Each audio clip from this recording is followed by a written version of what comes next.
In this video, you'll learn how not answering why or having a shared purpose create problems for mentoring relationships and what you can do instead before, during, and after each meeting to make sure that each one is relevant, results-driven, and impactful for everyone involved.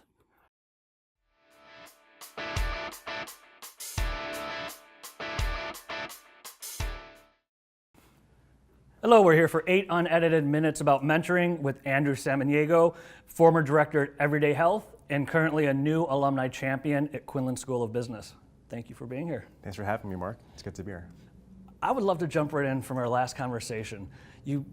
This phrase you had, simplify to complexity, as far as when it comes to mentoring and how to not just focus on a huge goal. It can be scary. Would you just talk more about that? Because that really grabbed my attention. Yeah. You know, I'd be remiss in not saying congrats to the Ramblers for advancing to the Elite Eight as part of the March Madness tournament. You know, in many ways, it's basketball, but if you find the way they organize the tournament, it actually has some themes that I feel personally align to what it means to simplify the complexity. Go on. So think about the bracket. Everyone's got the bracket that they fill out as part of the, tournament picks and trying to find their path for the schools of their choice. In Loyola's case, that's, got to win a championship. The big goal. The big goal. And there's thousands of things that a team can achieve to get to that goal. But if you dumb it down to a couple of things, which is get to the Sweet 16, get to the Elite Eight and Final Four and championship, you're going to win. Okay. Now, in terms of mentoring, I know it's not basketball per se, but a lot of the mentees that we're working with have similar aspirations that if they think about it and reflect on it, it's as achievable as they believe it is. And what I mean by that is a mentee may set a goal that if they try to think about ways to do it overnight, they're probably going to fail because it takes a lot more time to achieve that goal. But if you simplify it enough to say, given this big goal that I have, there are 3 to 4 things I can do within my control, and there are certain milestones from that day to achieve that goal that they can achieve, it then becomes a conversation of not just what are some of the things that one would do, but what are some of the things within the mentee's control to actually start working on? Well, where would they start with that? Because, I mean, you've obviously experienced it. You can tell from how you explain it and you've lived it. If someone hasn't, it sounds good. And what you just mentioned, what if someone, and they turn off this and they say, what's step one to actually break down what you can control and not fly around with, I'm afraid of this, or how do you pick what you can control? Or how would a student today start to do that? Control is something that I spend a lot of time essentially reflecting on. Okay. And I'd say the first thing that mentees and mentors I think should do is carve out time, whether before or after they connect, to figure out what are some things I can control. So a couple of examples. Before their meetings, you mean? Before their meetings and even after their meetings. So an example within the mentor program would be for the mentee to say, out of all the things that I want to pursue and do, what can I as a mentee can control? Okay.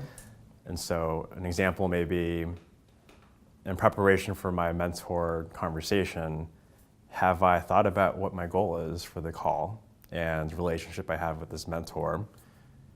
Have I thought about some of the things that have worked for me in the past in achieving that goal that I can perhaps continue doing or change differently? And given that my meeting with my mentor is next week, have I sent them those goals and things that I'm thinking about? Sent the mentor. Exactly. Now, from a mentor standpoint, hopefully the mentee is sending that information ahead of time. What is it that the mentor has that they can give and share? Are there certain stories that they've experienced as a mentee themselves, especially given some of the mentors that I've learned from, that they can share that are relevant and impactful for that mentee? And then lastly, committing to follow-up. after the relationship is established so that it isn't just one conversation, but rather it's the start of a conversation and journey together. As passionate as you obviously are about mentoring and experienced, why is it so important to you? I mean, what was the starting point? Because you're giving back and you're obviously doing putting a lot of thought into this. Yeah. Why for you? I think everything starts with the why. I've personally taken ownership over learning and connecting with people that bring the best out of me. Mm-hmm. And I attribute it to the way I was raised, the people that I spend time with today, and even the mentors that have been so gracious and supportive and inspiring to mentor me through my experience. And so I think the great thing about a Loyola experience, whether you're undergrad or graduate, is that everything starts with the why. You'll find in business that the people that are most effective are the ones that share a purpose in terms of what they're doing, and people that have a value-based leadership approach. And I think there's no better school in the city, frankly, that instills that, given the social good, the social justice, and just general giving back that the school gives and instills in its students to share with the community.